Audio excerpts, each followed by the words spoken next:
കോഴിക്കോട് കോർപ്പറേഷനിലേക്കുള്ള ആദ്യഘട്ട സ്ഥാനാർത്ഥി പട്ടിക LDF പുറത്തിറക്കിയപ്പോൾ ഇടം പിടിച്ചത് മുൻ MLAയും രണ്ട് മുൻ മേയർമാരുമടക്കം പ്രമുഖർ.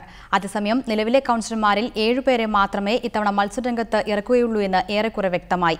പ്രമുഖ കളിയെഴുത്തുകാരൻ ഭാസി മലാപ്പറമ്പ് സ്വതന്ത്ര സ്ഥാനാർത്ഥിയായി LDF പട്ടികയിൽ ഇടം പിടിച്ചു. കോർപ്പറേഷനിലെ 60 വാർഡുകളിൽ മത്സരിക്കുന്ന CPIM 49 സ്ഥാനാർത്ഥികളെയാണ് പ്രഖ്യാപിച്ചത്. മുൻ MLA VKC മുഹമ്മദ് കോയ, മുൻ മേയർമാരായിരുന്ന തോട്ടത്തിൽ രവീന്ദ്രൻ, MM പത്മാവതി എന്നിവർ സ്ഥാനാർത്ഥി പട്ടികയിൽ ഇടം പിടിച്ചു. അതേസമയം നിലവിലെ കൗൺസിലർമാരിൽ 7 പേർക്ക് മാത്രമാണ് വീണ്ടും ജനവിധി തേടാൻ LDF അവസരം നൽകിയത്. CPIM ഒരു മാനദണ്ഡം സ്വീകരിച്ചിട്ടുണ്ട്. അതായത് നിലവിൽ 2 തവണ തുടർച്ചയായി മത്സരിച്ചവർ പരമാവധി ഒഴിവാക്കണമെന്ന്.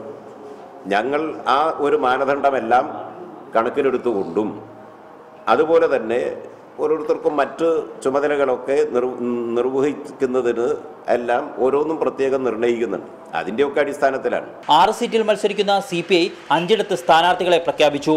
പ്രമുഖ കളിയെഴുത്തുകാരൻ ഭാസി മലാപ്പറമ്പ് പാറോപ്പടി വാർഡിൽ നിന്നും CPI സ്വതന്ത്രനായി ജനവിധി തേടും.